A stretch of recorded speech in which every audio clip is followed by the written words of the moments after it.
Welcome to r/ProRevenge, where OP not only gets a promotion, but also gets his boss fired. This first post is titled Mess With My Kids. That's going to cost you a pretty penny and get you in trouble with the law. So I've got an acquaintance who has always been of the I know better than you school of thought. What makes it worse is that he literally received his PhD in physics from one of my country's top universities about 6 months ago, so he's not a dummy. The problem is that he thinks that because he's a physics genius, that means he knows better than everyone about everything. Just an example, my kids are in Montessori schools. This is a decision my wife and I reached together, and we're very happy about it.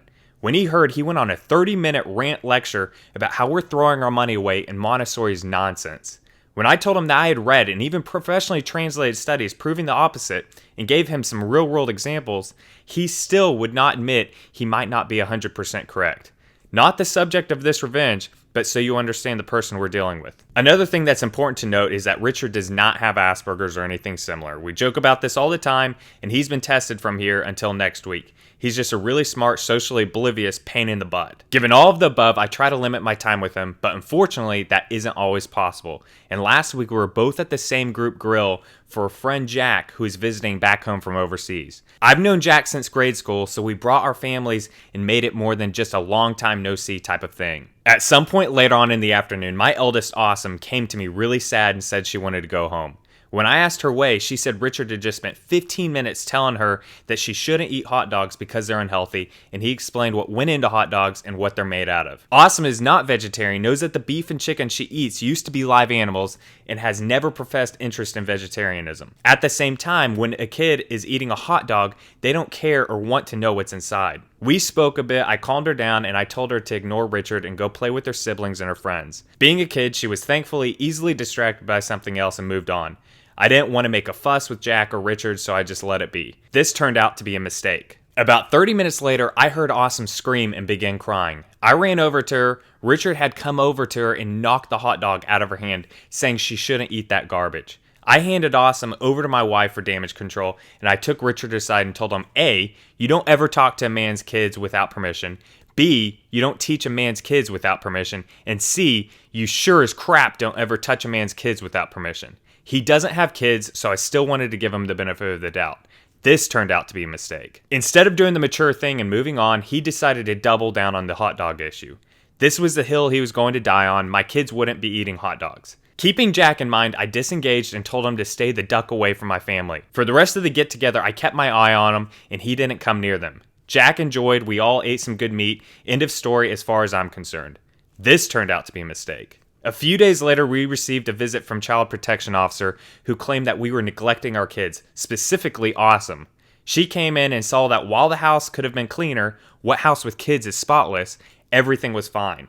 She sat with Awesome for a few minutes and asked her some questions, said everything was fine, and left. First thing I did was call a friend of mine who is a lawyer just to be on the safe side. He said it looked to him like we were in the clear but should keep in touch with him just in case. Next, I began working the grapevine. It turned out that Richard had been offended by how I treated him after the hot dog incident, so he filed a false anonymous report. Being Richard, never thinking he could ever be wrong, he was even talking about it as if people should be proud of him for what he did. I had to make sure though, so the last thing I did before dropping the hammer on him was confronting him personally.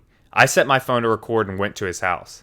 He doubled down yet again, saying we were torturing Awesome. He's the one who called protective services on us, and he'd do it again in a heartbeat. This turned out to be a mistake. I'm not the violent type, but I swear I wanted to break the son of a biddy in half. I told him that if he came near myself or anyone in my family again, I'd have a restraining order put on him, and I'd make sure every single one of our shared acquaintances knew why. I listened to the recording in my car, and his admission that he filed false report came out clear as day. I immediately forwarded it to my lawyer, who said he'd get the ball rolling with some friends of his with the public prosecutor to see if we could get Richard in trouble using his admission. Still waiting on that, the wheels of justice turn slowly sometimes. Then I enacted my actual revenge. See, after he got his PhD, Richard bragged about the new flat he'd be moving into as soon as he sold his current flat. To that end, he renovated most of his current flat, including putting in lots of new and expensive features that required lots of electrical work. He did the same on his new flat. He did most of the electrical work himself, which is a big no-no unless you're licensed. I called in an inspector on both of his flats who asked to see the certification on who did the electrical work. Obviously, there was no certification. It wouldn't surprise me if Richard, being Richard, he began arguing with the inspector that his work was good enough and he didn't need to pay someone else to do it for him. I haven't seen or spoken to Richard since, but I've heard that he had to bring in a certified electrician to examine every single change he made in both flats. This meant dismantling everything and having it inspected. Turns out the buyers of his old flat weren't happy with the delay in receiving the keys and were even unhappier when they learned that there was a delay. They walked away from the deal and are taking him to court. Because his sale fell through, he's now in the hole paying mortgages on 2 flats. I don't know if there's a fine levied against him, but I sure as crap hope so. Lesson of the story, you don't ever duck with a man's kids. Alright, this next one is a good one, and it's titled, Got My Branch Manager Fired and Got 4 Guys Promotions. I worked as a security guard for a standard security company, but we were contracted with a petrochemical company to do security at their world headquarters. The company is a Fortune 500 company making billions a year. Therefore, the account we had meant we did security for all of the locations inside the US, while other companies handled sites outside the US. This account was worth around $30 million US a year. I joined the company in March and things seemed great. My shift was very workable, 10:30 a.m. to 6:30 p.m. Monday to Friday. I spent most of the day doing paperwork and signing in other contractors and delivery drivers. Honestly, it felt like a pretty decent job. It didn't pay very well, but you can't complain when you sit on your butt all day. However, soon we began having a staffing problem. People were leaving and getting fired way too quickly. We were supposed to leave about 15 guards, but we got as low as 9. This does not include the 3 veteran guards employed by the client company, as they were separate from us. This is very important later. This caused horrible schedules. In a 26-hour period, I worked 20 hours, which I later found out is illegal in our state, and we would easily put in 60-hour weeks. Every single guard was working overtime. It caused havoc with our personal lives. My girlfriend even told me she was thinking about leaving me because the entire week I would see her maybe an hour a day before I fell asleep, and we lived together. So obviously some compensation was required. Overtime was decent pay, yes, but we wanted an overall raise. We got paid way too little to be working 70-hour weeks, 12 to 16-hour shifts, etc. Each facility has a supervisor through the contractor company, and each set of facilities has a branch manager who supervises specific accounts for the regional manager. While the branch manager was supposed to visit each facility once a month, there are 3 facilities in his area on the account, I saw him twice in my 1-year period with the company. Apparently, the client company had a lot of pull in the state, so the security company was basically their lapdog, and they tried to keep their distance as much as legally allowed. The issue started when one of the guards, we'll call him Roy, started talking about how his friend who worked at the sister site and all of his fellow guards all got raises because they were short-staffed, and the company wanted to thank them for pulling extra hours. This got a lot of the guards furious. We were much worse off with our staff, and we worked at the world headquarters, and none of us had even been suggested raises. This led to the guards being particularly unmotivated and led to people refusing to pick up shifts. So one of the senior guards decided to call the branch manager and complain, asking why the sister site would get raises and why we would not. Apparently, it was more of a rant than an actual conversation, but at the end of it, the branch manager promised he would look at getting our raises and that he would speak with the regional manager to get things going. When word of this reached the facility, it was one of the only things everyone could talk about. We would talk about how excited everyone was to get raises, and the branch manager had also promised we would be getting new guards to help out, so no more 60-plus hour work weeks. Everything was happy in our world for about 48 hours. When I get to work early morning on Thursday, I see an email addressed to all the security guards, and our branch manager is CC'd on it. He never gets copied in emails. The email said this: "Hello. As all of you are aware, all the rumors that have been brought to my attention have been addressed. I would like to take this time and remind everyone not to engage in this activity again. Moving forward, bring all concerns to the attention of your immediate supervisor so they may be addressed. Spreading rumors and causing panic will be looked at as creating an uncomfortable, hostile work environment. Disciplinary action will be taken. Please let me know if you have any questions or concerns about the manner. Also, make sure that your attention while on site is on our purpose. We should all be focused on the objective of providing the client with outstanding service." We were pissed. Basically, we were being told that we weren't getting raises, and the branch manager claimed that the sister site getting raises was nothing but a rumor. Roy was berated for supposedly causing panic, and since senior guard was the one that went over the supervisor and straight to the branch manager, he was being told his job was potentially on the line. Everyone was absolutely appalled, and one of the older guards quit on the spot. The company had basically flat out lied and made promises they had no intention of keeping, and we legally couldn't prove anything. And thus, the revenge starts. We had the phone numbers to the sister site in the directory, but didn't know who the supervisor was over there. I asked Roy who his friend that had worked there was, and if he could get in contact with him. Unfortunately, he had quit and joined the Air Force just days prior. At this point, I felt stuck, but I didn't want to be screwed over by a company just because we were the little people, so I stuck my neck out, and using the phone in my office, I called the client of the sister site. The operator picks up, and I explain that I'm a guard at the headquarters and needed to speak with the supervisor of their site. The operator gladly puts me through. Frank answers the phone, and I explain who I am and why I'm calling. I don't BS him and just flat out ask the big question. Did their site get raises? They did, and then some. Turns out, not only did their guards get raises, including himself, but they also received bonus checks for their hard work. I couldn't tell if I was furious at how we'd been treated or how thankful I was that Roy and the senior guard weren't lying. I asked Frank very calmly, can I get that in writing? The next morning, I asked for a meeting with the branch manager, the site supervisor, the client, and the 3 guards that were willing to show up.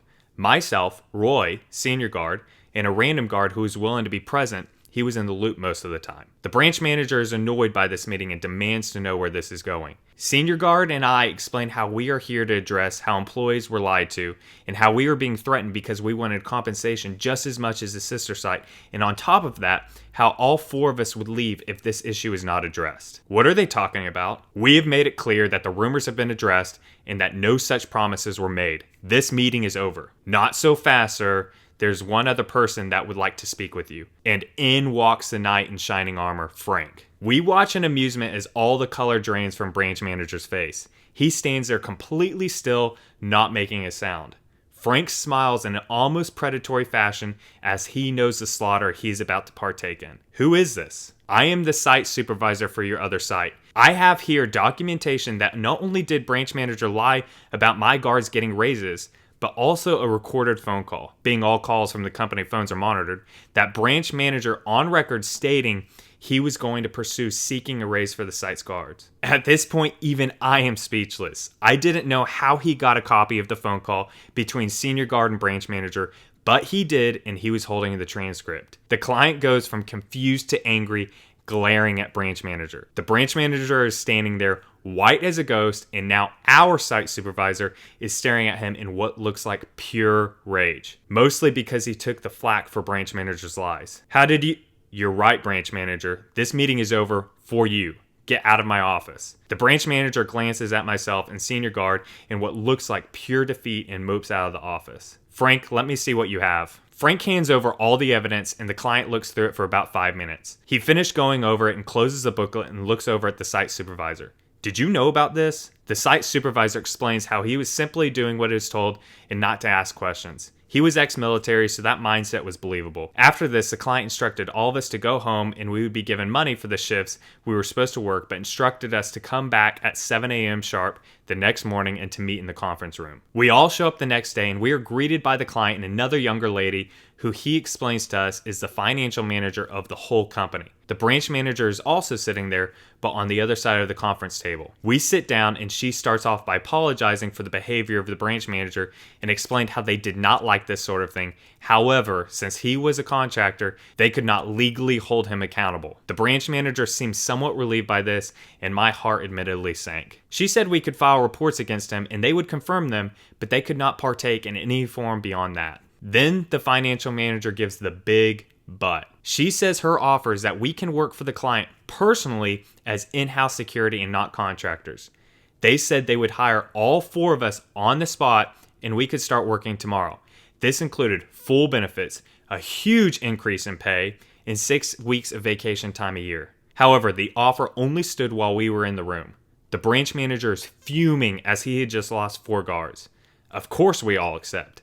She makes it clear, however, that we aren't hired until the meeting is over. Then the financial manager's attention turns to the branch manager.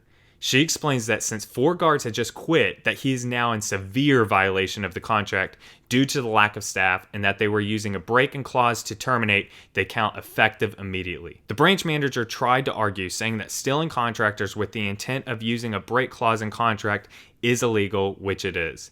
Her response is something like this: "You are correct, which is why these men are not currently employed by us. They left on their own accord and are unemployed. Since this is a severe violation of the contract, we will be dealing with this here and now." The branch manager is speechless at the perfectly deceptive and well-played loophole that the client company had just exploited, and was also told if they did decide to pursue a lawsuit, they would be allowed to legally bring evidence of the contractor company's deception and blatant lies to its employees. The client and the financial manager spend the next 4 hours taking phone calls, and we can't leave the room. After they hung up the phone for the last time, the client turns to branch manager and explains calmly but firm, "Please step outside with me for a moment." He also gestures for myself and senior guard to stand up and follow them. We walk outside and the client smiles. "OP, senior guard, would you please, as my security officers, escort branch manager off-site? His company is no longer associated with us." We gladly escort him to his car. 3 years after this happened, and all 4 of us still work there. We heard from another guard that branch manager was fired basically as soon as he got back to his company's headquarters, and Frank was offered the branch manager position. He apparently responded by handing them his resignation letter. He went to move on to another security company overseas, as last I knew he'd been in France for almost a year. Our site supervisor was moved to another facility, but still works for the company last I checked. We love working for the client, and all 4 of us became good friends. We all work similar shifts, so every Friday after work, we all go to the bar and have a good time. We also became fairly close to the client, so he invites us over to his big house for special occasions. And yes, the security director for petrochemical company has it big. Thanks to my job, however, I was able to save my relationship, take great vacations, buy a brand new, at the time, Chevy Silverado, and buy an actual house. So to sum things up, don't mess with the security guard. Alright, that sums up today's ProRevenge. I hope y'all enjoyed it. If you guys could please do me a huge favor and please smash that like button and make sure to subscribe for more awesome posts coming out in the future. I hope you guys enjoy the rest of your day.